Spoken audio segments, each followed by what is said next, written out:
the game. You don't play to just play. Come after me! I'm a man! I'm for you! Can't wait! Let's go!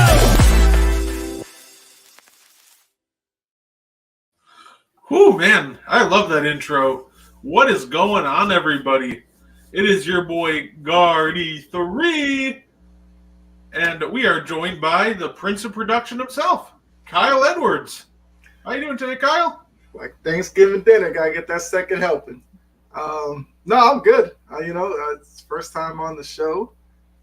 I'm always ready to talk NBA, especially with my team doing so well right now. But yeah, I'm happy to be here.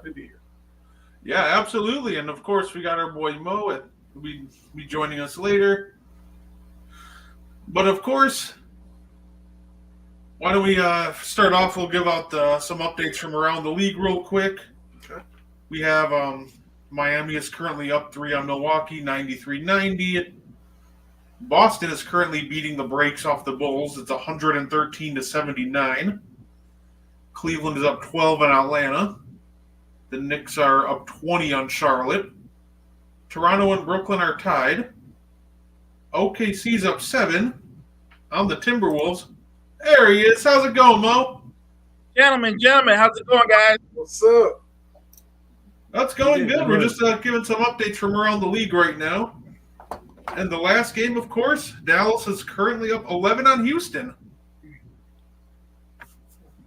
So I will say Dallas is one of those teams that I think I might have missed out on. I was expecting it to blow up in their face, but I don't know. They might be in it for the long haul. They're off to a nice start. With a team like Dallas, when you have Luka and Kyrie, I'm never going to judge them on what they do in the regular season. They're going to be fun to watch, but I'm going to judge them on what they do if they make the postseason. No, 100% with that. Of course, the first question we got to ask is, how's everybody's Thanksgiving? Did y'all have a good Thanksgiving? Mine was great. We had friends and family over, plenty of food. Everybody brought some kind of different dessert, so it was great. Yeah, I mean, it's Thanksgiving. You can never go wrong. Unless that mac and cheese is nasty, but my mom knows how to make it right, so I'm not worried about that. What Kyle just said, if you talk about making homemade mac and cheese and it's not made right, there's going to be a lot of people talking. Mm-hmm. It's like going to a barbecue and not having ribs. We throwing down. Or nasty potato salad. Yes, absolutely. We're talking about that too. Yes. Yeah, if barbecue doesn't have ribs, I'm just turning right around. Right. We'll try again next time. Right. And of course, we hey, John, how you doing? Do you think the Kings can get revenge on the Warriors tonight? Warriors won the first 2 this year. What do you guys think? Do you think the Kings can do it and beat the Warriors? I do. I think the Kings are playing pretty well, and the Warriors are not playing well at all. Yeah, they've got some problems. It's the time to get them. Like they're trying to figure out how to get Clay more involved. They still got the Draymond stuff to deal with. It's the Kuminga. Wiggins is still in his head. Yeah. Wiggins isn't playing well. Like, if you're going to get Golden State, I mean, they're ready to be got right now. They're not very good. Yeah, if the Kings can't beat them tonight, I just think they're cursed at this point, and the Warriors just have something over them. But right, we'll see because there are sometimes sometimes the team has the other's number, and it just seems like the Warriors always have the Kings' number for some reason. Yeah. I mean, so I was asking if it's Chris Paul drama. I would like to believe it is because, but I don't know. I just think it's they got to figure out Clay. Look, I've been rooting for the guy with all he's been dealing with, but I'm a fan. You watch him, it's just like, yeah, he's just lost too much in terms of step. A lot of times when he used to do the little jab step and step back three, he used to be wide open. Now he's not really creating that much separation. And I think he's struggling on both sides of the floor as well too. Like, there was a time that you would put Clay on somebody's number 1 or number 2 option, and Clay can't stay in front of anybody right now. He's struggling on defense as well. So I'm rooting for him as a fan. But if you're the Golden State Warriors as an organization, do you really commit a long-term extension to him? That's just bad business. Mm-hmm. Yeah, I also think it's time for the Warriors to stop trying to straddle two different timelines. They got to decide, do you want to try to win these last few years with Steph or go rebuild with, like, Kuminga and your young guys? Because this whole trying to, like, straddle two timelines and trying to develop the young guys while also trying to win that, it's just not working for them. I think they need to commit one way or the other at this point. You know what, too? They're young guys. They all look like they'll have long NBA careers. I don't think Kuminga's a star. And I think that a lot of people thought his ceiling was he was going to be a star. I don't think he's going to be a star. I think he's the kind of guy, he will flash from time to time, but I don't think he's that dude. And Moody, you can already tell Moody's going to be a good rotation player no matter where he goes. But out of their young guys, none of those guys they drafted, except for Poole, could have had the potential to be a star. But everybody else, they're just guys. Yeah, that's the problem there, because I think they could kind of straddle the fence between the old guard and the new guard. But the problem is one of the members from the old guard, and Thompson, you would really like one of the younger players to step into his role, but none of them are really ready for that. And that's where I think those struggles really come down to. It'd be one thing if Thompson was struggling and you had a Poole type who could go out there and score 30 on a night, then at least you could kind of diminish Thompson a little bit. But now you need Thompson to be old Thompson, but he just doesn't have it in his body right now. No, agreed. I think it's just hurting them in general because I think you're really trying hard to work Kuminga and Moody to be more than they are, and you're cutting into Andrew Wiggins' touches, and you're cutting into his minutes, and I think that might be hurting his confidence and just kind of his rhythm. It's killing his confidence. If you cut Kuminga's minutes down and give it back to Andrew Wiggins and let him play the amount of minutes and just let him do what he did the year he made the All-Star break game, I still think he's that player. I just think they got to really give him the touches again. That could be the Wiseman effect. They don't want to see, that's true. They don't want to see Kuminga become another Wiseman that they have to move out because he wasn't the guy. Because then at that point, the youth movement's kind of killed it because you've already lost Poole, Wiseman. Kuminga seems like the one they're hoping turns into a diamond. If you punt on him, you kind of set them back a couple of years. I think that's exactly what's going on. I think this isn't Steve Kerr. I think this is the people above Steve Kerr going, we need to see more of Kuminga. Let's see what this kid can do. Because all those draft picks that they got when they were really bad, they were set up. Golden State, had any of those guys really hit, they were set up for the next few years. They would have had an easier transition. Mm-hmm. But Wiseman's not going to be a star. He might be a good player, but he ain't going to be a star. He ain't a franchise player. I don't think Kuminga's going to be a star. Moody's not going to be a star. And Poole was the only guy that was somewhere even close to that, and you moved him out. They're in trouble if Kuminga doesn't hit. I don't think he's going to hit, but I think that the Steph timeline has spoiled them because they're trying to win because Steph is still playing at a high level. But you have to realize Clay's not what he was. Draymond's a little bit lesser version of what he was, and you're not as deep overall as a team. Like at some point, the run comes to an end. And Draymond's training for that MMA career after basketball anyway. Good point. Next, Jake Paul undercard. Give me some Draymond Green. Yeah. Dust off Nate Robinson again. I'm sure he's willing to fight. Oh, I don't want to see Nate fight. Nate, I'm not saying I was into the idea, but Nate really disappointed me. I don't want to see that. All right, maybe Le'Veon Bell. Yeah. Well, better than Nate. Yeah, fair enough. So, of course, we'll start this week off with our underrated player of the week, and I had the idea, since everybody got stuffed at Thanksgiving, why not talk about people getting stuffed at the rim, guys? Let's talk about some underrated shot blockers this week, past or present. So, Mo, we'll start with you. Is there any underrated shot blockers you want to bring up for this week? Well, so the first thing that comes to mind, usually we talk about bigs being great shot blockers, but the guy that's underrated, in my opinion, Dwayne Wade. get prime Dwayne Wade, and prime Dwayne Wade was meeting centers at the rim and making them eat it. Like D Wade was a great shot blocker in his prime. Like when he had his legs, he was special, man. So yeah, I think D Wade is an underrated shot blocker. No, that's a great answer. Honestly, he's arguably one of the best shot blocking guards of all time. I mean, I took this time and I went to a big man that probably doesn't get talked about a lot. So I went Marcus Camby. Oh, that's a great one. Camby, That's a Camby great was one. the guy. Wow. I mean, with the UMass ties, that was my area. I loved that squad he was on, even though I guess technically we don't count them. But, you know, he was one of those big men who could stretch the floor a little bit. You know, I don't think a lot of people remember that. He had a decent mid-range game. And I think his seasons in Denver, he was averaging like 3 blocks a game. Like, he was a legit rim protector. I think he was better in Denver than he was in New York. Am I Yeah. wrong? Yeah. I think so too. Yeah. Yeah.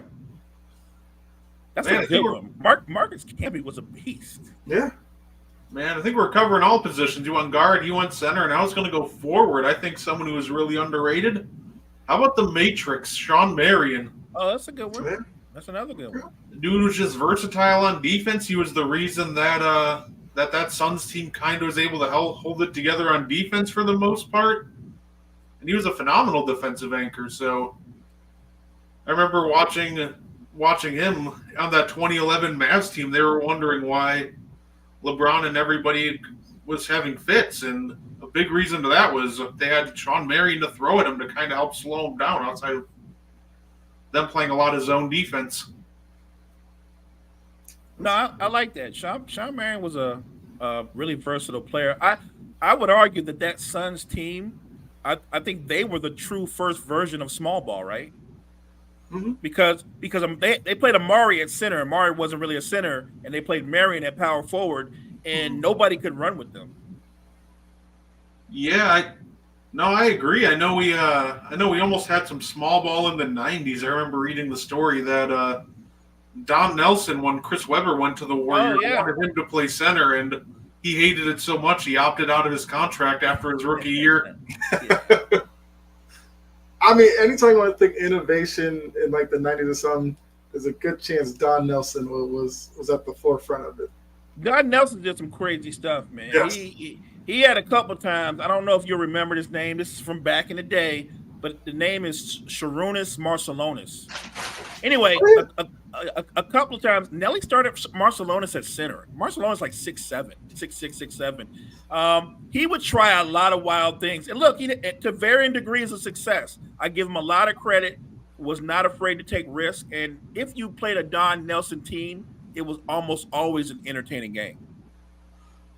And I think that Suns team, man, they're always so fun. I was thinking that I thought they should have at least had one championship. I think what really killed them is 2003, that Amari Stoudemire injury. I don't know if a lot of people remember that, but in 2003, the Suns and Spurs were playing, and Stoudemire was just working Tim Duncan, and then he got hurt. I remember that series. I think he averaged like 35 for the series. So here's the thing about that team, though. You know, because a lot of times people bring up that time and they go, well, Steve Nash stole 2 MVPs. I'm a Laker fan, and I honestly believe that Steve Nash I thought he earned them both, but he for sure earned the second one, because the second MVP he earned on the season that Stoudemire was out. Stoudemire missed the entire season.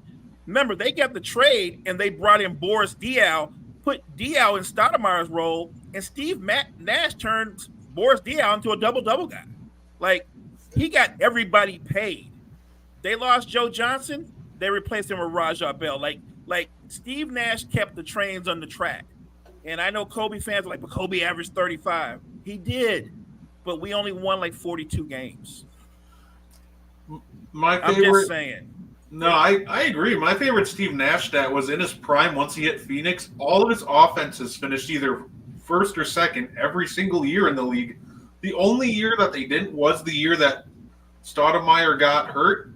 They fell all the way down to a whopping 4th place finish, and that's replacing Stoudemire with like Boris Diaw and Lindsey Hunter. Like, Boris turned out to be a good offensive player, but when you replace him with someone like Lindsey Hunter too, and still finish fourth. That's just insane value right there.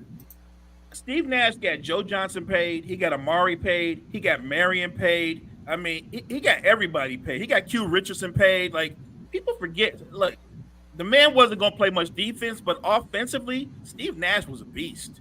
And we don't talk about him when we say greatest jump shooters of all time. We say a lot of names. His name should be up there. Steve Nash, one of the greatest shooters to ever play the game. He was a monster. Oh, 100%. 100%.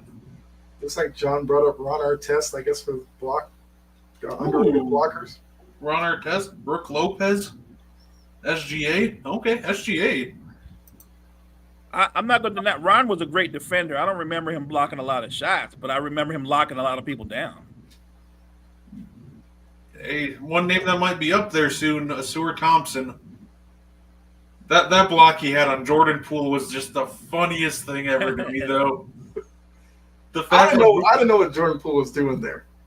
All he had to do was shoot it, but instead he just had to try the layup and just got sent. Why be extra? Why be extra? It's turning like Jordan Poole is just an extra guy. It's like everything is just extra with him. So it is, yeah. I see him. You ever see him on the sidelines with the Wizards, and they're in the huddles, and Jordan Poole's yelling at everybody.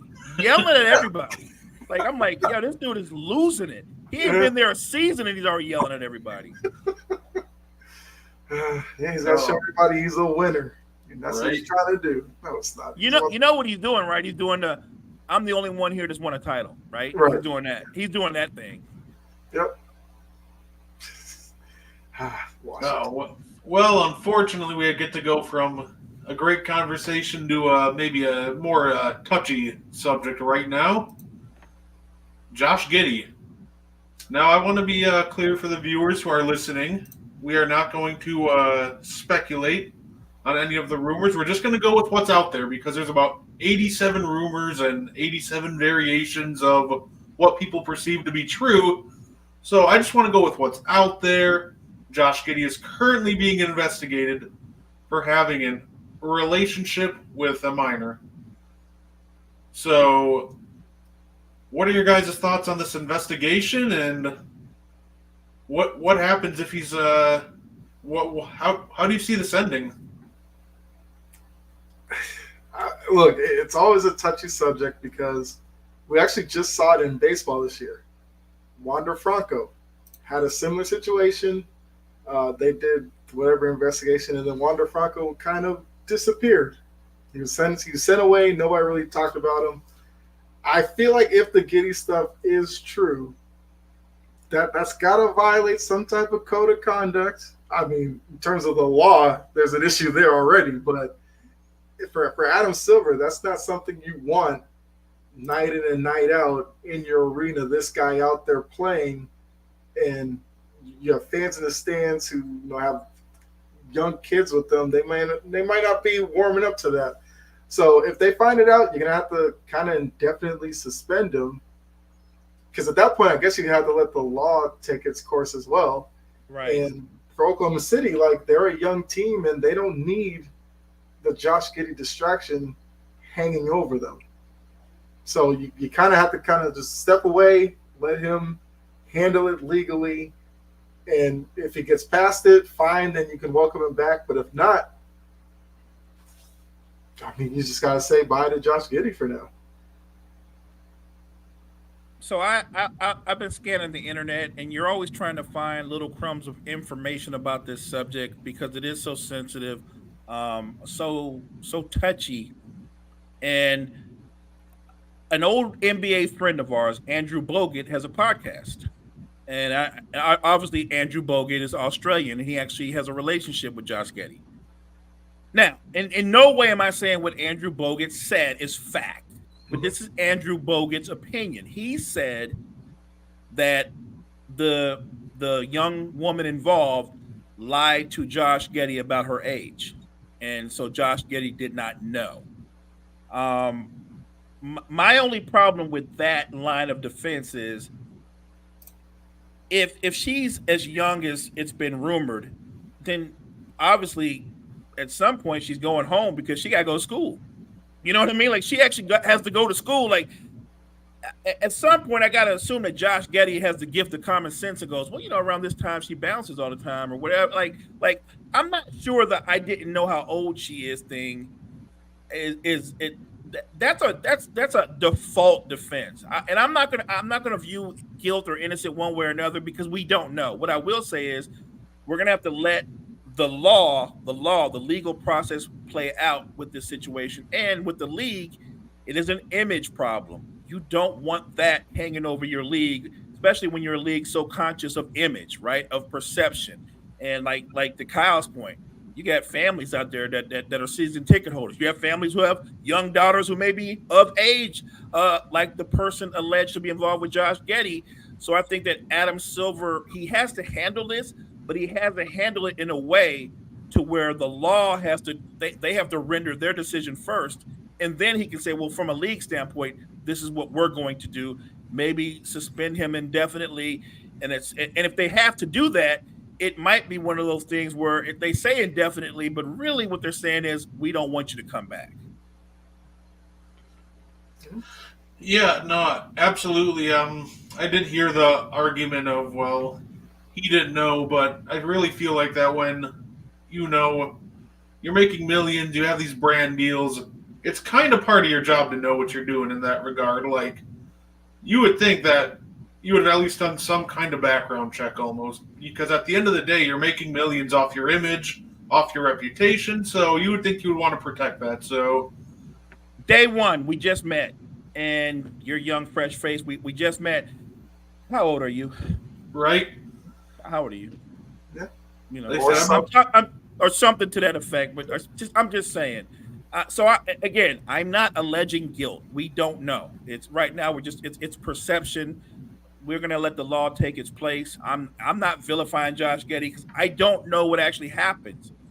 But what I do know is if it's proven that this relationship did occur and she is in fact underage, never mind what the league's going to do. He's got like real legal issues that he's going to have to deal with. So all we can do is let this play out before we can really go forward in terms of how he gets disciplined. yeah, I agree. I'm not going to say he's guilty. I'm not going to say he's innocent. I'm not sure. I'm just going to let the legal process take its course. All I'm going to say is if he is guilty, the league better not miss on this one. I know they're kind of getting some heat for the way that, Miles Bridges is already back. So I don't think they can really afford another bad look right after that.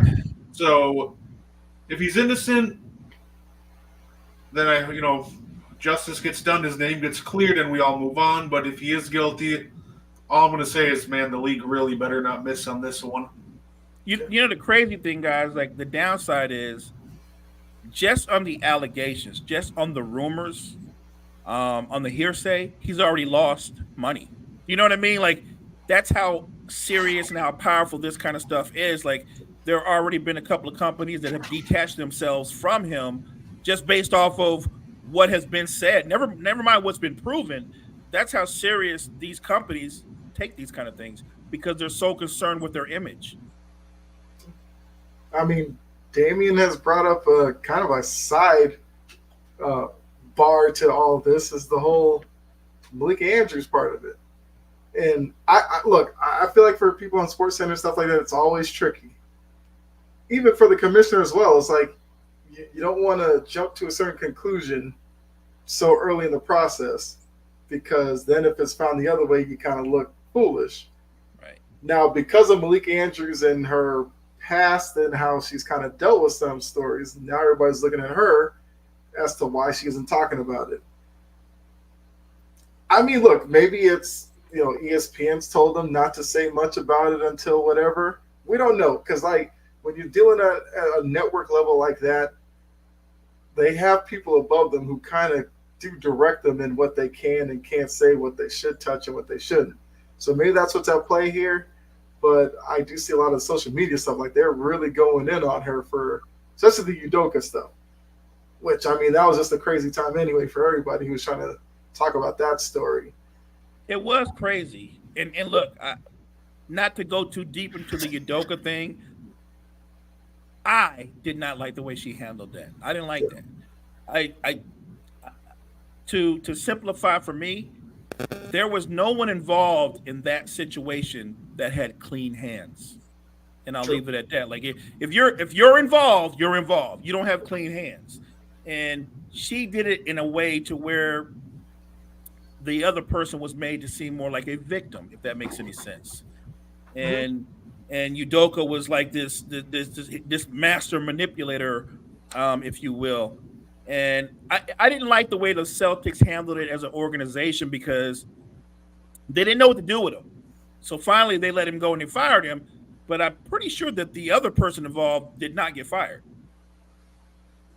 So That's it. Yeah. I mean, I don't know about because since it was like an office person, I think that they're still there. Right. But I also thought the Celtics were in a tough situation because it seemed like the Celtics didn't want it to get out until they found out everything. And I feel like it was like an ESPN report that kind of blew the cover off of it. And now they were scrambling on what to do in damage control. And that's when they had like their press conference and everybody was just like, we need more details. But I was of this sense that I didn't need to know who the woman was. Because if you told me who the woman was, I wouldn't know who it was anyway. Right. I wanted to just know what we're going to do with the coach at that point. And it seemed like they're going to have him sit away. Maybe what might happen with Giddy is sit off to the side, let us figure everything out, and then we'll decide what to do with you. But then once the media got involved, they kind of had to act quicker than probably they wanted to. So it was just a weird thing around. It was unique. Yeah. Kyle, I agree. It was unique. Like the Celtics seemed like they had to deal with it and handle all of that on the fly. Like you said, somebody broke it, and you can tell Brad Stevens, everything they were saying, they had put that together like really quick.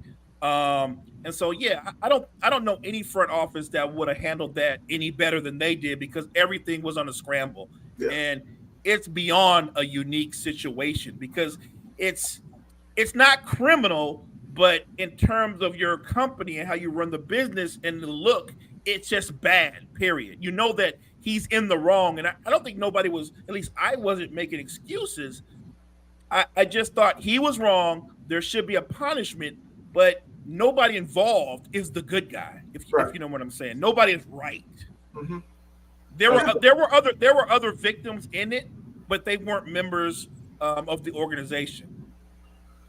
Yeah, and if Andrew's comments on this too soon and he is proven innocent, not only does ESPN look bad, but I'd imagine that would open them up to a defamation of character lawsuit, and I know they absolutely would not want to deal with that on their hands. So it'll be interesting to see how this all plays out. Yep. But next, we're going to recap some NBA action from these past couple days because I have a question that I think Mo will really love to answer. But at first, let's hear from some other shows. Hey y'all, I'm Key.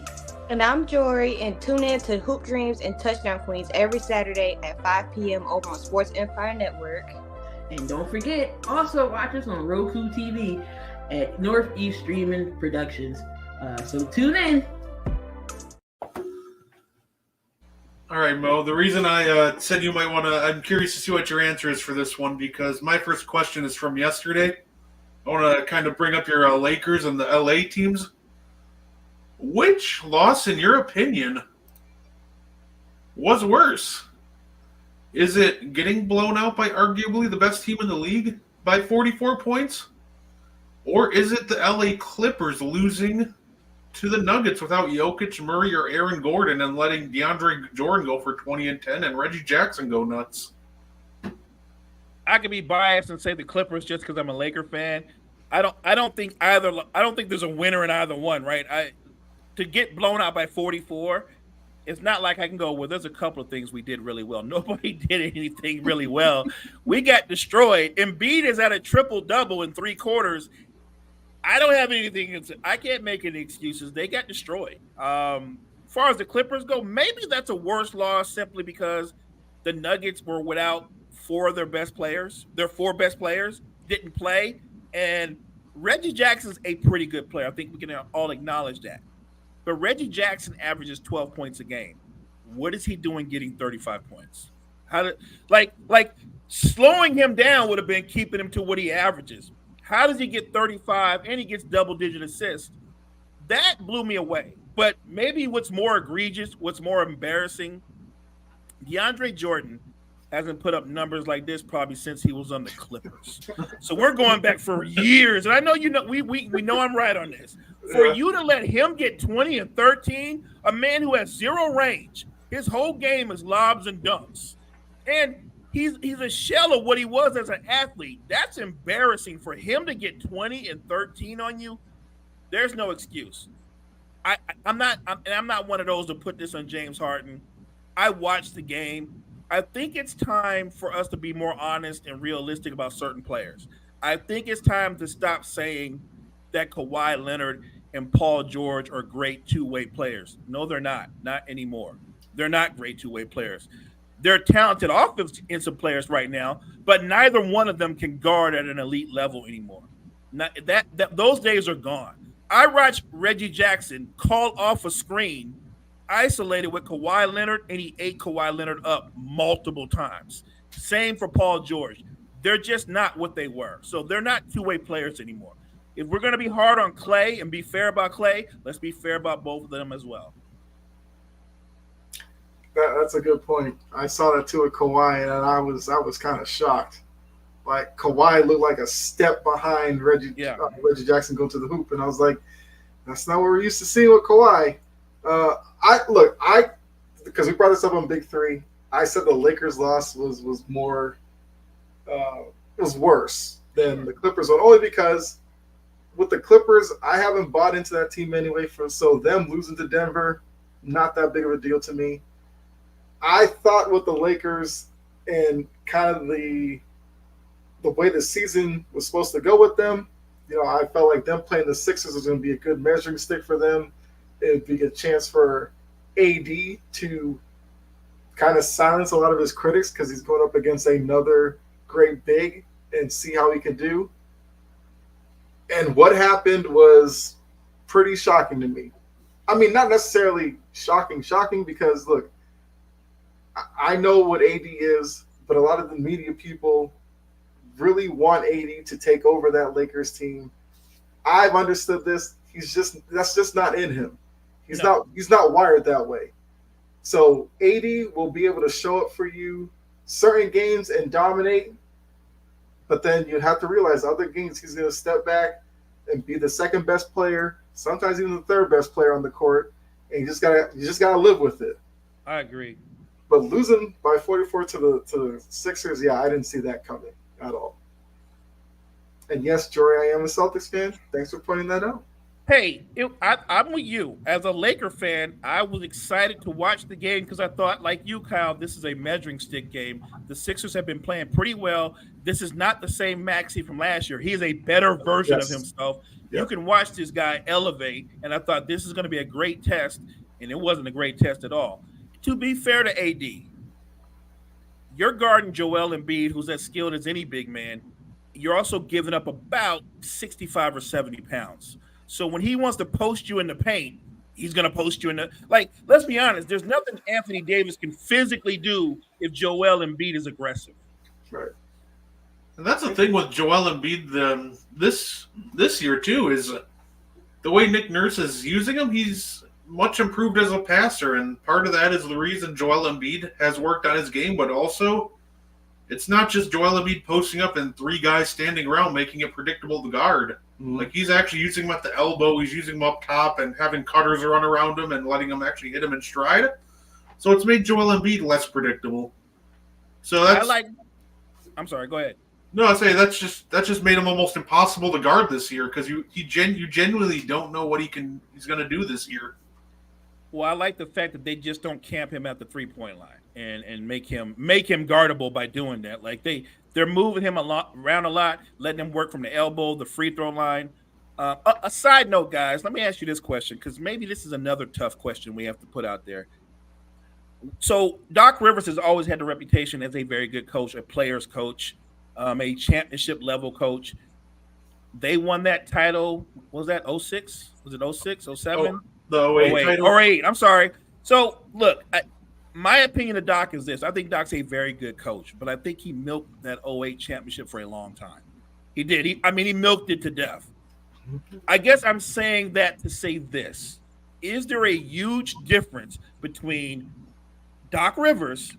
I'm just talking about their overall body of work and what they've done and haven't done, and Ty Lue, because I think Ty Lue is just a younger version of Doc Rivers.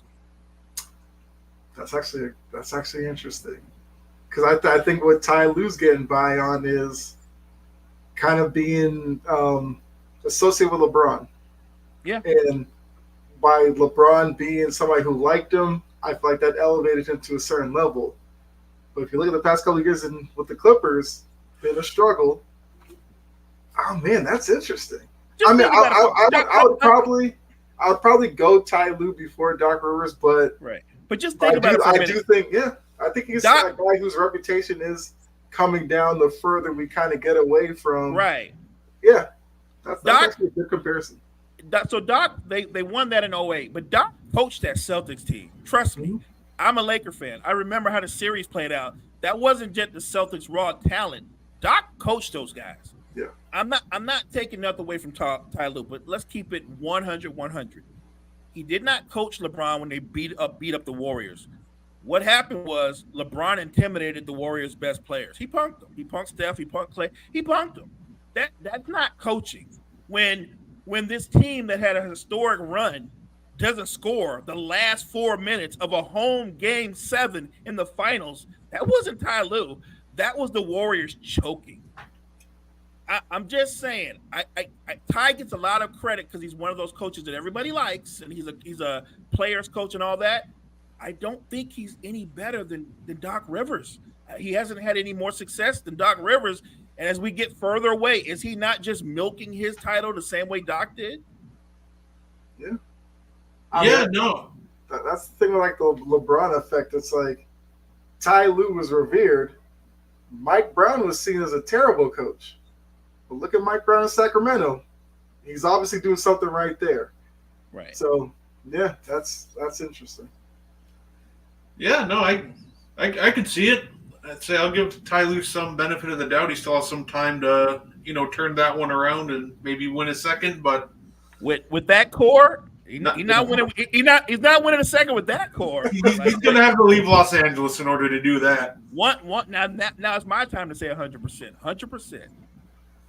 Yeah, what I find interesting about 2008 is, Doc did, coach him up, but he had a really solid coaching staff too. Because I didn't realize Tibbs. Yeah, I didn't realize until recently that Coach Tibbs was also on that 2008 coaching staff.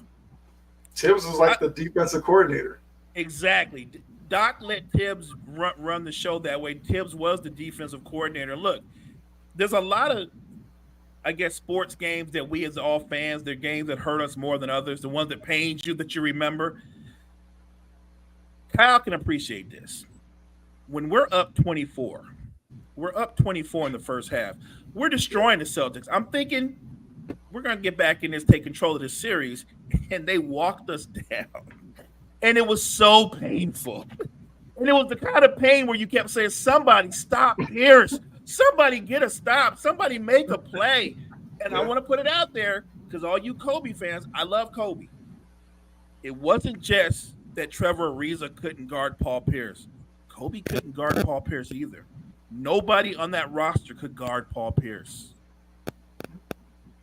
But, I mean, Paul Pierce, look, a lot of people have kind of gotten down on him since his playing days are over for some of the stuff he said. Like, Pierce was a bucket. He wasn't the most athletic. He didn't jump the highest. But he knew his spots on the floor, and if he got to them, he was lethal. And you couldn't stop him from getting there. Right, and he was a guy that in the biggest games, he rose up to those occasions because that's the type of competitor he was. I love Paul Pierce because we saw it even with LeBron. Whenever he went up against LeBron, he took it personally going up against LeBron, and he would turn those matchups into legendary. They were great matchups. Yeah, the games against the Pacers when he used to go against Al Harrington. For some reason, Al Harrington brought that out of him. I don't know why, but was that in the playoffs? Kyle, when he did the talking to him, where Paul Pierce is basically telling him what he's getting ready to do to him, and Al Harrington, you're not going to do anything, and Paul Pierce I'm about to do it to you right now, right in your face. Yeah, you can't do anything about it, and he couldn't do anything about it. Yeah, I'll say Paul Pierce was a big game player. And if you don't believe that, this dude was hitting game winners all the way up until his like second to last year in the league when he was in Washington. Mm-hmm. He hit that game winner, and then he almost did it again in Game 7, but the shot was off too late, and the game was over. Yeah. He hit a game winner when he was in Brooklyn. I remember that right after the game, they go, "Did you call that shot?" And Paul Pierce goes, "I called game." I was like, "That's Paul Pierce. That's Paul Pierce." Yes. No, absolutely, man. I wish more people would watch Paul Pierce and see how actually good he was in the league.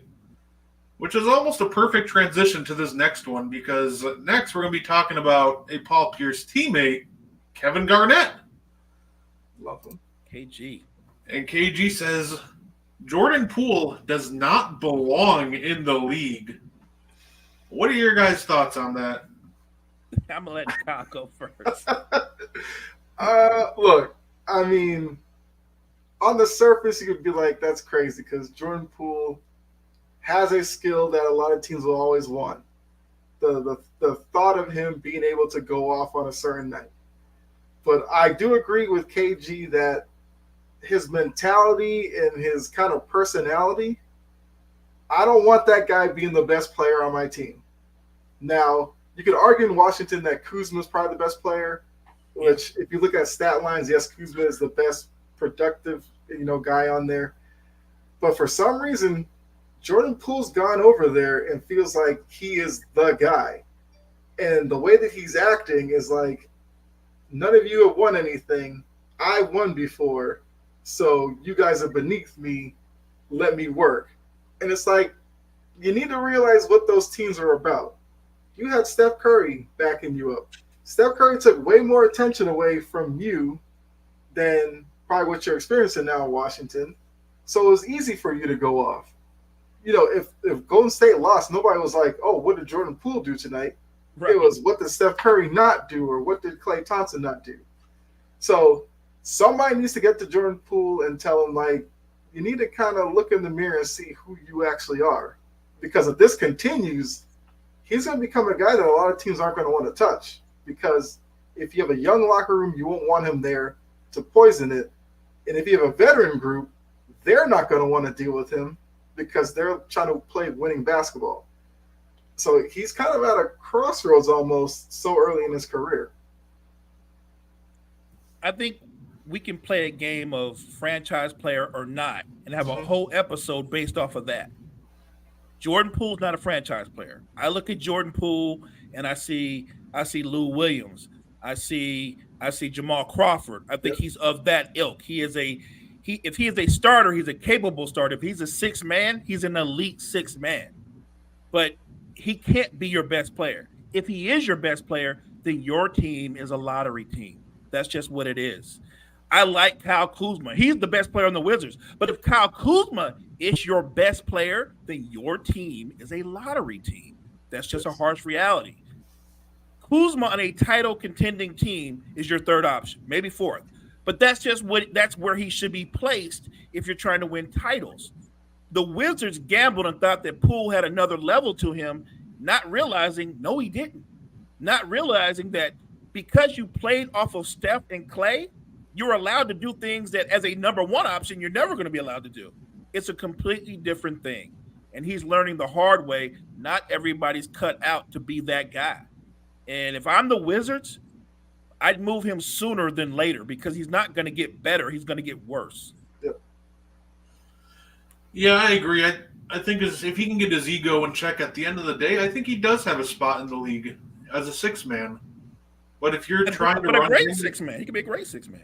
Oh, absolutely. But him as the number one point guard, even as a starting point guard, is iffy. Like they're trying to do. Like he's always going to look for his own shot. He's not going to get his teammates involved.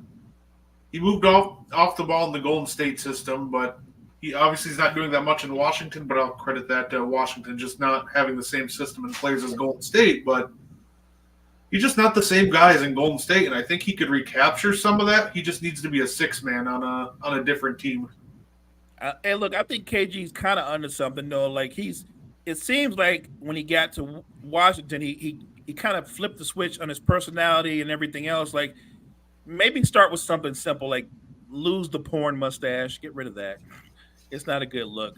You're not Ron Jeremy. Like, just clean up your act, man. Be more professional. My guess is right now, we're not even 25 games into the season, and that locker room can't stand him. Oh, like it's obvious that Poole needs structure, but I think the problem is in Poole's mind, structure isn't fun.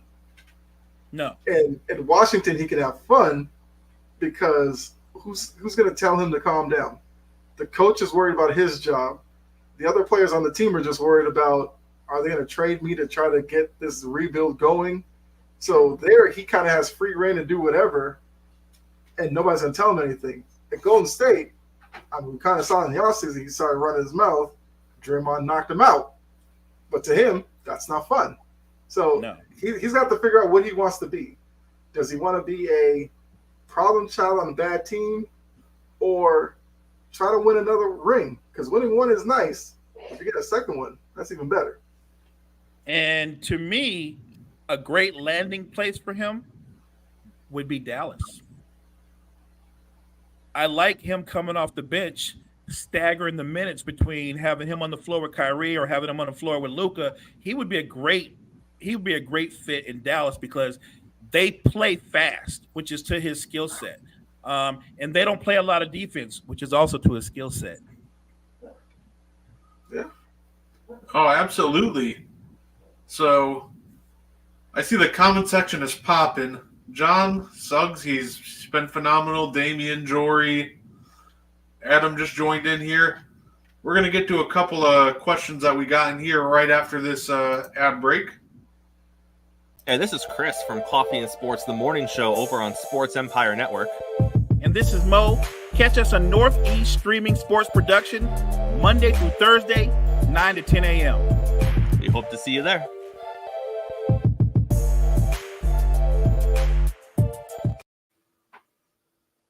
Man, that Mo guy looks like he has a lot of potential. He looks like a good young prospect. I've heard he's kind of a jerk.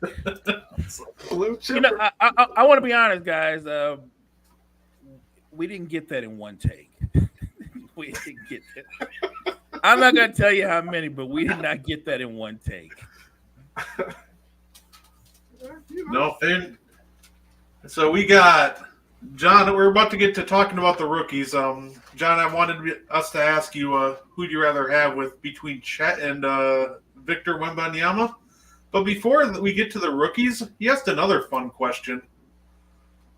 Was Paul Pierce or AI better? I saw that one. Ooh. Don't worry, I do see you, and to me that's a fun one. Let me put it this way, in my opinion. AI is a more iconic player because he was a culturally iconic player because of the braids and the whole look and his whole attitude. But if you're just saying ability for ability, look, man, I've seen it so many times, and I've seen both of them.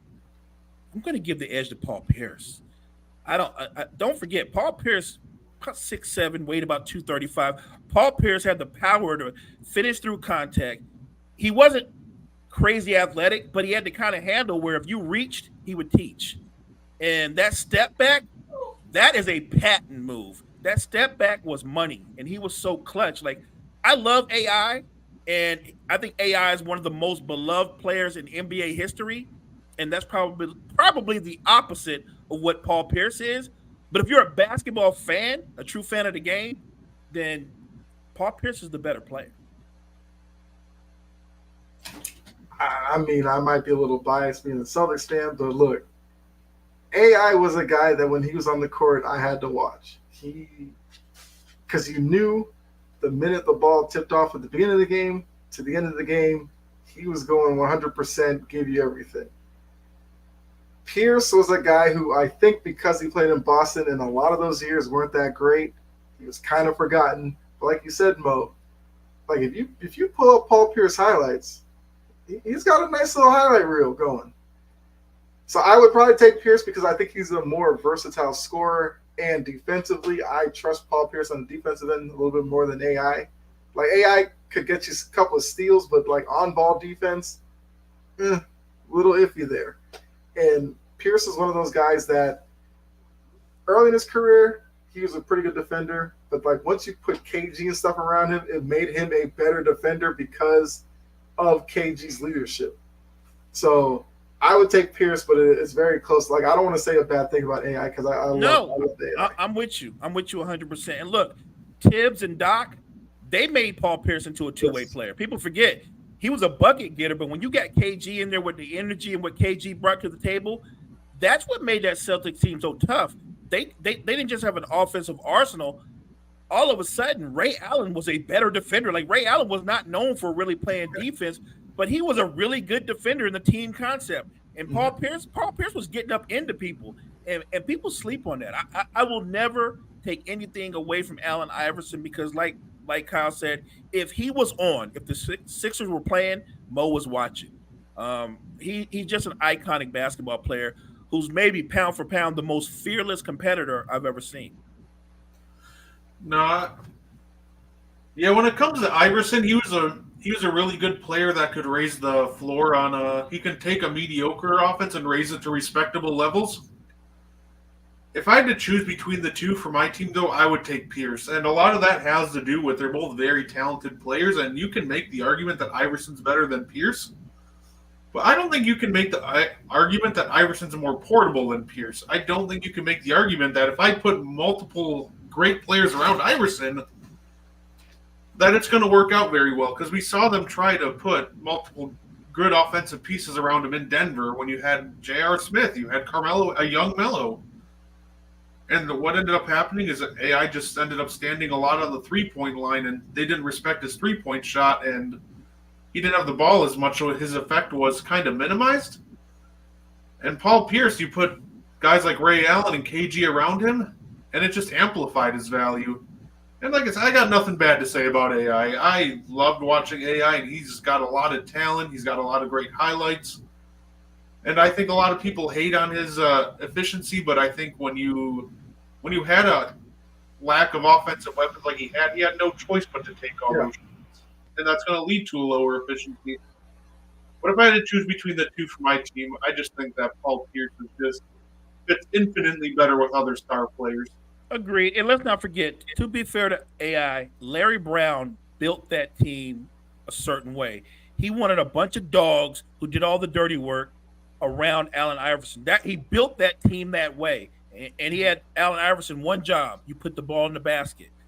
And let's not forget, at least 8 or 9 years of Allen Iverson's career was played in an era where hand checking was allowed. I'm just saying his efficiency in this era would be a lot better than in the other era. You could put your hands on the little man. And don't forget, he had a secret power. Allen Iverson back then was getting to the foul line 10 and 11 times a game. Yeah. Yep, no, that AI still mad at him for knocking the Bucks out in the 2001 Eastern Conference Finals there. No, wait a minute, and was that not the team with Ray Allen, Sam Cassell, I think they had, and Big Dog Robinson? How'd you lose to that guy? No, AI is great, but you got 3 guys that average over 20. He's the only guy in the Sixers that average anything like that. I don't get it. I love those Bucks teams, by the way. I was a big Dog Robinson fan. I don't even know why, but I actually liked him for some reason. A lot of people loved him, yeah. And that's one of those teams that I never understood how they never really broke through. Because like you said, they always seemed to have a lot of talent on the team, but they would always run up against the Sixers or whatever, and they'd get knocked out. And it was just because that was young Ray Allen when he was dunking on people. That was the Ray Allen that was banging on people. People forget that Ray Allen. But right. Yeah. People caught the Celtics Ray Allen, who was a catch and shoot guy. I remember when Ray Allen taking people off the dribble, crossing people, and dunking on people. Yeah. Ray was a problem. Mm-hmm. Yeah, I'm still kind of mad at the Bucks for choosing George Karl over Ray Allen. We traded him for washed Gary Payton for like half a season. Yes. That it was not our brightest hour, but no, I love those early 2000s Bucks team, and they were before my time. I started watching basketball in about 2009. I remember the first ever NBA draft. I watched us draft Joe Alexander to be a bust, but I did go back and watch some early 2000s basketball. Like I just That's a watched a lot. brutal draft. Joe Alexander. Ouch. Was he out of West Virginia? Yeah. Yeah, it was not a good time to be a Ouch. Buckman. What a who got fired for that? Who did that? Somebody But got I'll fired. say, West Virginia, for a nice little run, was a school that teams loved drafting guys from, and they never lived up to it. Because I remember they had like, what's his name? I think the Celtics drafted him one year. Like Kevin Pittsnoggle, who was like a stretch. Yeah. He was I a remember stretch him. big, killed it at West Virginia. Never heard from him in the NBA. That's a good one. Wow. That's trivia right there. I used to love those. You know West what? Virginia. That tells you how great the coach was at West Mhm. Virginia. Yeah. Was that wasn't Huggins, was it? That was somebody else, right? I mean, Huggins might have jumped in like halfway through. I'm trying to think who was Yeah, there it was. before him. I think it was somebody before Huggins, but yeah. Yeah, I can't remember who it was, but yeah. Do you think if AI was playing in this era, he'd be the same AI? See, I was trying to think who he would be in today's NBA. I know whatever team he played on, those games would last an extra half hour longer because in this era, that man's he's shooting at least 12, 13 free throws a game, maybe more. Like you in this era, Whoa. with the floor spaced, What's hard is who's staying in front of that? what's hard is you can try to think of a player comp for AI that's in the league now, but I just don't think there is a player comp for Allen Iverson right now. So the burst, you know who has a similar burst? I don't think their games are similar, but Maxey has a similar burst. Okay. Iverson, that it's not just the first step, it's the first and second step. He's gone. Like he's that quick. Maxey's the same way. I don't know if there's a player comparison because we're talking about a guy about 6'1", 6'2", maybe a $160, who's basically, we could all acknowledge, a shooting guard. And maybe the ultimate ISO player.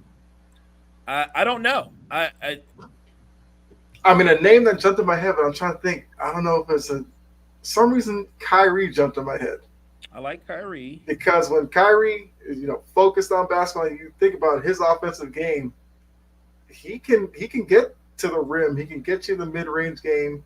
He can shoot the three probably a little better than AI, but if you're isolated on Kyrie on a wing, you are at the mercy of Kyrie. And I think it'd be the same thing with AI today. Yeah, the only thing I would say is different is I think AI is better at getting to the rim, even though Kyrie can get to the rim. But Kyrie's a much better shooter than AI. AI could get buckets, but he couldn't shoot like Kyrie. Kyrie can shoot. You forget because of the handle and all the wow moves that he does at the basket that Kyrie's jump shot is money. Mm-hmm. I don't think this is a bad one, actually. DeMar DeRozan? It's kind of an insult to AI. They don't I have like like DeMar DeRozan, but it's tough, but it's like I can't think of another guy who's like just money from the mid range and draws the nut. Like his foul levels and their shot selections are pretty similar, but they don't have the same burst. So and look, as much as I like DeMar DeRozan, he ain't never lead nobody to the finals as the best player on the team. Oh no, and he played on some talented teams and he just couldn't do it. Like I like DeMar DeRozan, but he's a prime example of a guy that a lot of his prime was wasted because Toronto thought that he could be the guy to lead them somewhere. And I thought all along he should have been a number 2. Yeah, and this whole thing almost is going to show how just unique Allen Iverson was because we have to like rake every name over the coals just It's hard. Nobody makes sense because he was just 101. You'd have to like piece some games together because like I could think of some parts of Booker's game that would be a little AI-ish. So it'd be like Booker, a little Kyrie, a little. I mean, John threw Trae Young. I don't like that one at all. But I'm kind of known as a Trae Young hater. So I think Donovan Mitchell. His fearlessness. There's a little Mitchell in AI's game too. I think there's a little Mitchell in there too. I'll say one player comparison I was thinking of that's really interesting. I'm starting to see some Steve Nash and Tyrese Halliburton. The way that they construct their offense, how I efficient they like are his shooting. game. Like I'm starting to see it's almost like he watched a lot of Nash because their games are starting to look very similar. He did. You watch the Pacers play, and what he doesn't do is he doesn't give up his dribble. Even when he gets into the paint, he'll just maintain his dribble, and he keeps himself a threat, and he creates all these cross matchups. Like they don't play any defense, but if you want a fun game or fun team to watch the Pacers. Yes. Oh, I remember watching. I went back and watched that Pacers Hawks game where the final Yes. score was 157 to 152, and that was just the most insane track meet I think I've ever seen. Yeah. It was like one in the first half. It was just Halliburton one dribble and then just fire the pass up the court to the open shooter, and then he started going off. I'm a big fan of his. I don't think what they're doing is it's not sustainable in the sense that they can be considered a real title contender.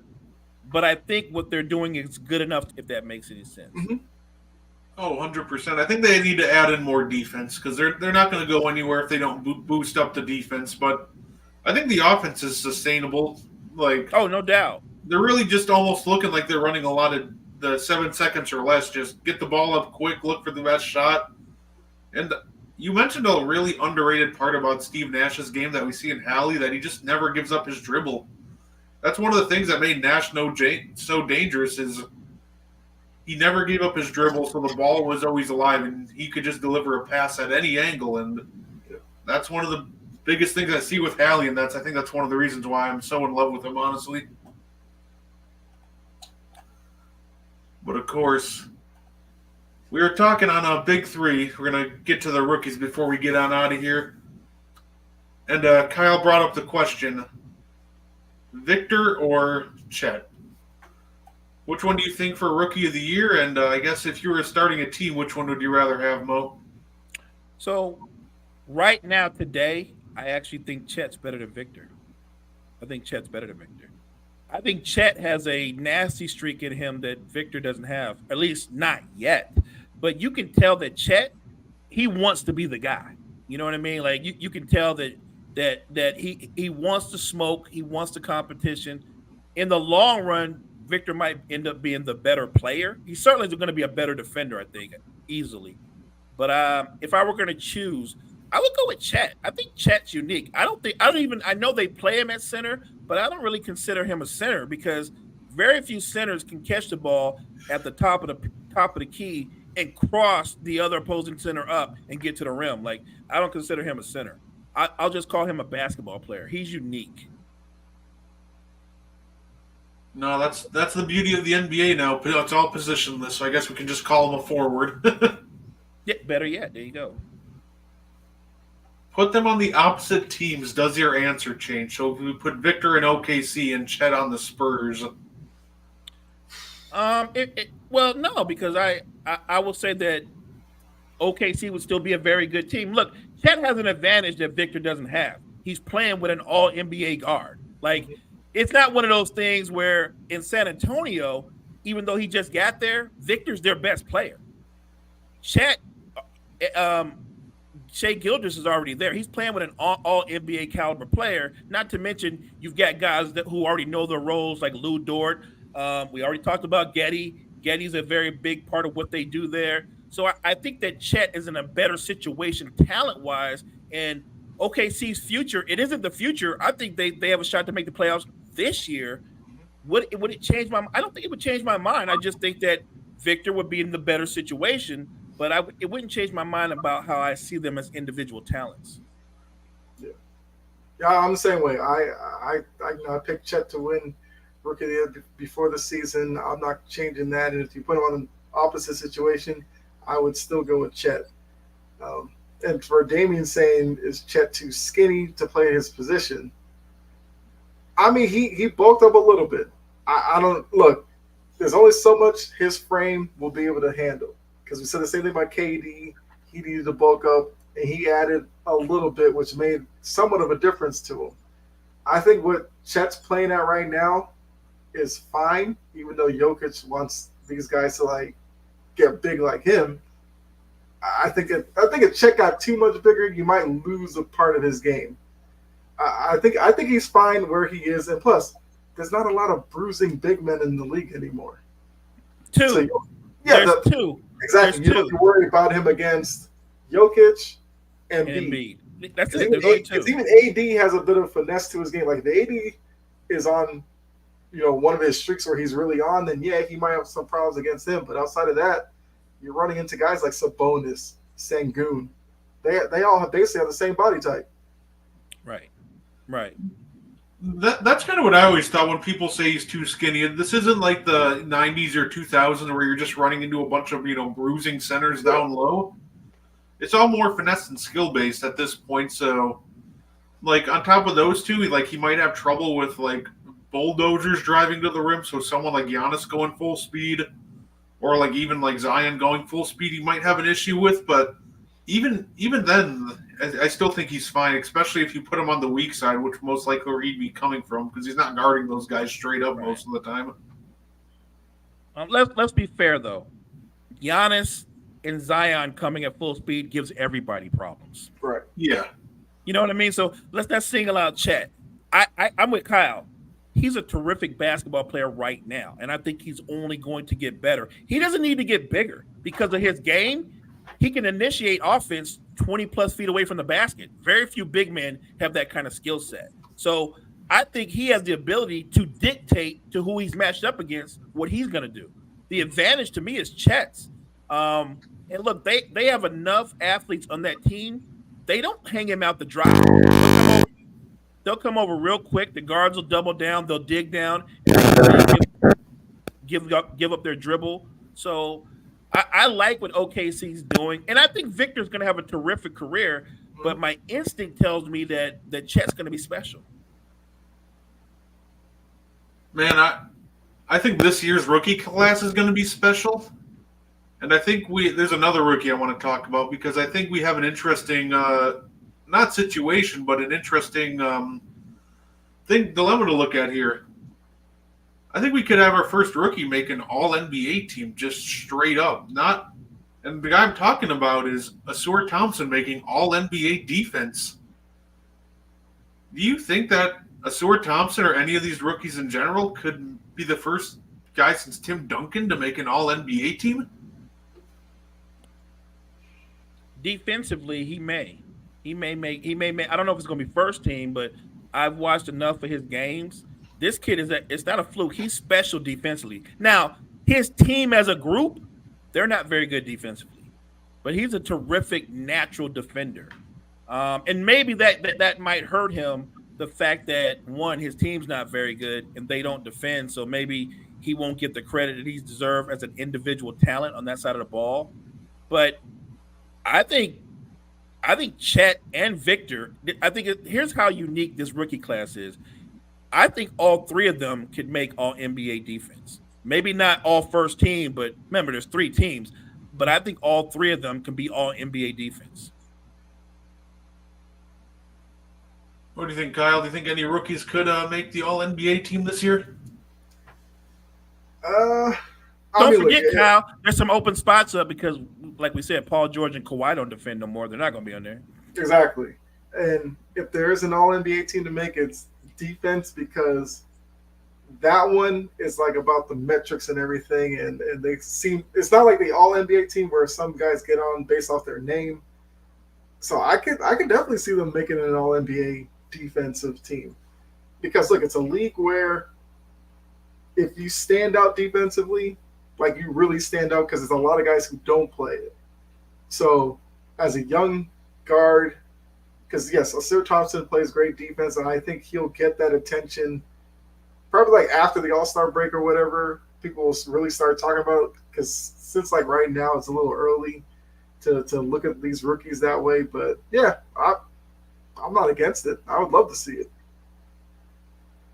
Yeah, absolutely. And I think what'll help too is the Grizzlies having a down year, which might help kind of level the playing field because I know one of those spots normally goes to Marcus Smart, but I don't know if he's making it this year. Like I'm gonna be honest.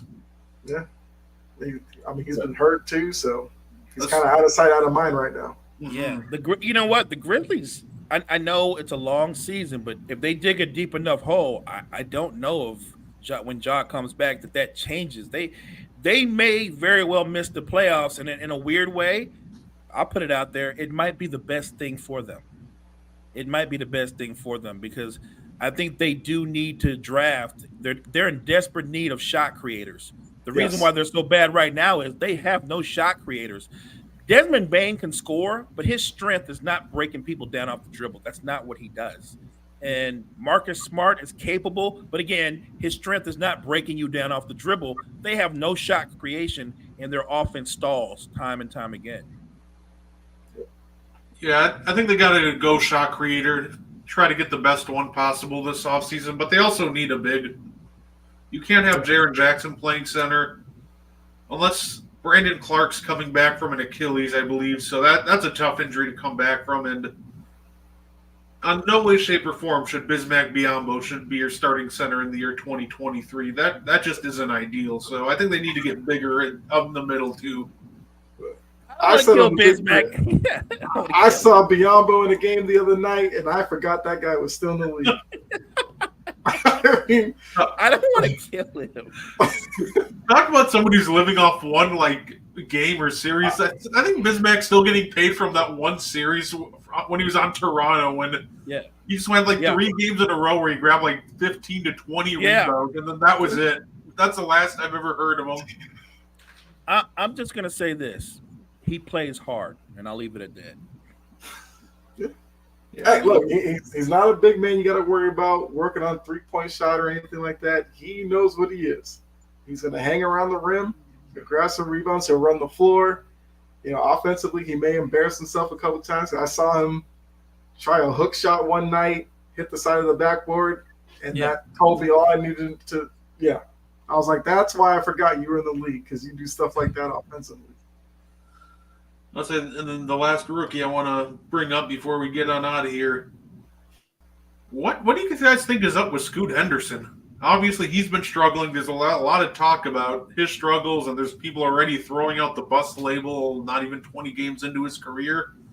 What do you guys think he needs to do to turn it around? I'll let Kyle go.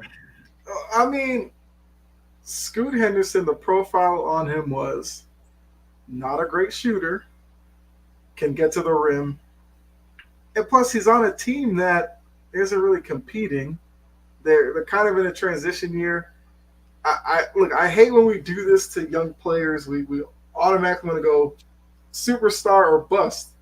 You can kind of fit somewhere in the middle, and then after a couple of years, now we can have the conversation of whether they added to their game or not. So, look, I felt it was the pick that they needed to make. Because if you're going to completely back away from Damian Lillard, get yourself a nice young guard and kind of build from that. Come talk to me at the end of the season. Let's see what his numbers look like, and then we can have this conversation. But right now, I'm not going to label him a bust. I'll just say it's a young guy who he didn't go to college, so he went with the G League for a year. Right. There's a little bit of a transition there. So let's give him some time before we really start to try to evaluate what he can and can't do in this league. And I'll just co-sign off of what Kyle said. This is year one. He's not even 20 games into his NBA career, and the scouting report said he's lightning quick, terrific around the basket, but he's not a good shooter. Yeah. Well, that's not going to change in a summer. He's going to develop that jump shot, I believe, or at least he's going to do his best to develop that jump shot. He's also got drafted to a franchise. When you look at the current roster construction, there's a bunch of guys with a bunch of different agendas on that roster. If Jeremy Grant is your leading scorer, we can do this all day with a lot of different players. Mm-hmm. Jeremy Grant's a good player. But on teams that win games, the teams that play late into the playoffs, he's your fourth option. On that team, he is the number one option. That's a bad basketball team, period. Nothing against him. That's just a hard, cold fact. The reality is, if the kid were healthy, I'm talking about I think Simons now. Simons is actually their best player. then it'll be Scoot Henderson, then it'll be Shaden Sharp, then it'll be Jeremy Grant. Mhm. So I don't know what they're doing in Portland because they signed these long-term deals to these guys who they're not solutions to your franchise. DeAndre Ayton is not a centerpiece on a winning team. He is a complementary player. I don't think he's a bust. I'm not one of those that calls him that. I think he's a good player. But everybody that keeps holding out going, if you put Ayton somewhere else, then he'll explode and he'll be one of the top big men. No, he won't. No, he's not. He's a complementary basketball player. He can help you win, but he has to help you win in a lesser role. So I'm not going to get after Scoot Henderson. I'm with Kyle. We do all or nothing with these young guys.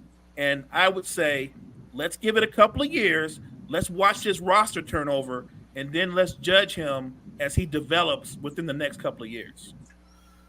Yeah, I agree. People think that these young guys are just going to develop right away, when in all reality, that development's not linear. Everybody doesn't develop the same. Look at Kyle Lowry. He was in the league for like 7-8 years before he finally broke out in Toronto. So he seemed like he literally got better as he got older, right? Right. Kyle Lowry, he became like one of the best players when he was like 29. Right, and even a guy like Brook Lopez, he was good in Brooklyn, but you can argue he's peaking right now at age 35. So development's just not linear, and I think it just doesn't help Scoot's game either when you have DeAndre Ayton. He doesn't complement it at all. He's just kind of taking up space in the paint. And what's he even do in the paint? He's not great. He's not somebody you can dump the ball down low to and get a bucket. He's not the greatest passer. He's not drawing free throws. He has like 8 free throw attempts on the year, and we're like 20 games into the season. Mhm. So I think they got to replace Ayton, try to find somebody who can stretch the floor for him, give him more room to work, and let him get healthy. A lot of people are jumping on him too. He's bummed with an ankle injury. He's kind of been dealing with that all year. So he's somebody I've been rooting for. I think he's going to be a perennial all-star. I said that before the year started, and I'm still going with it, even though the times look tough right now. Yeah. I hope he develops into an all-star. I'm with you on that, Brett. Look, where you go to, I'm talking about your first team, whoever drafts you, that impacts your future as well. And look at Andrew Wiggins. People were giving up on him year 1, year 2, year 3, and I guess people were down on him because Wiggins is averaging about 20 points a game, and they weren't really winning. And it took a smart team to realize Andrew can't be your best player, but put him in a different role, in a different system where he can be more of a complement.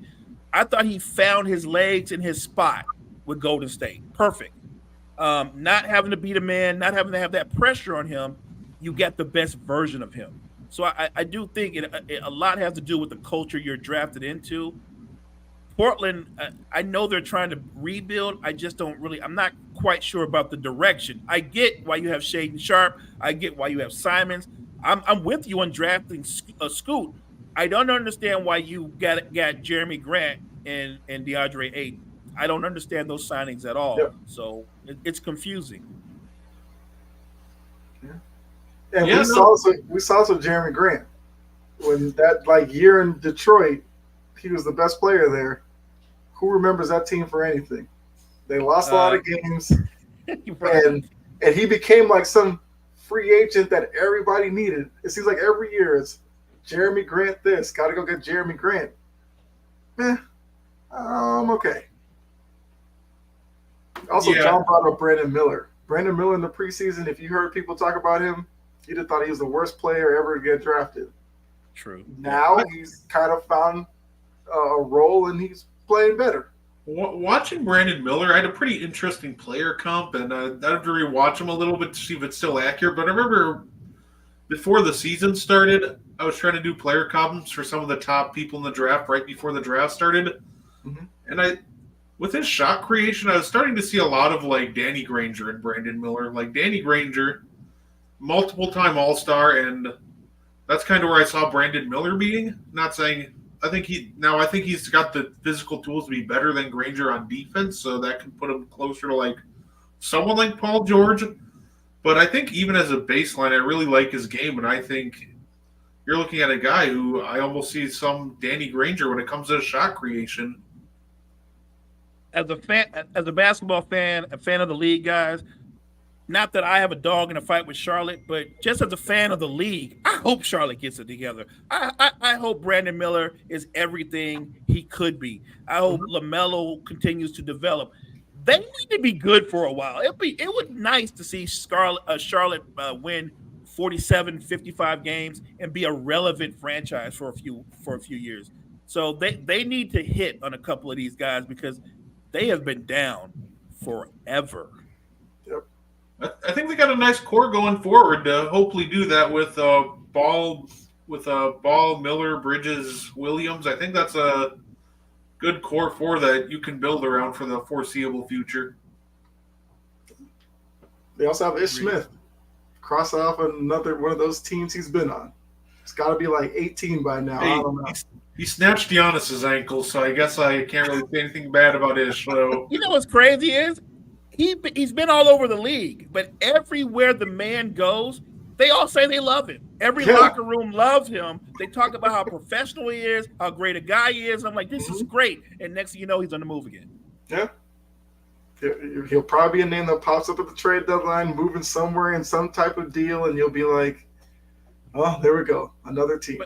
But to his credit, not he doesn't get down on himself. He realizes this is my career. I'm clearly good enough to be in the NBA, play at a certain level, and contribute. And he's made a career out of it, and I give him all the credit in the world because it could be easy when you get moved as much to get down on yourself. Never does. Mm-hmm. Oh, 100%.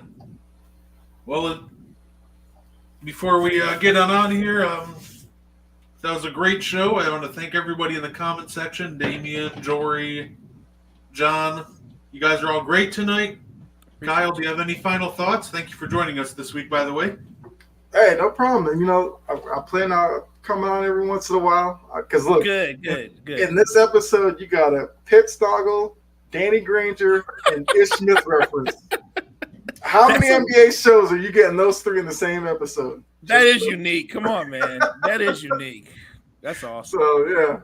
No, this is great. I love talking basketball. Brett, especially on the big three now. And Mo, look, Mo's my guy. Anytime I can get on Mo, I'm happy to. No doubt. Hey, my original underrated shot blocker was a Tree Rollins, so we almost had a Tree Rollins reference in there as well. But that would be good too. All right, well, throw in Marcus Camby. When's the last time you heard Marcus Camby's name brought up anywhere? Right, that's another one forever. Yeah. So And Cal slid in the UMass connection. As soon as I said UMass, I started thinking Marcus Camby, Lou Rowe.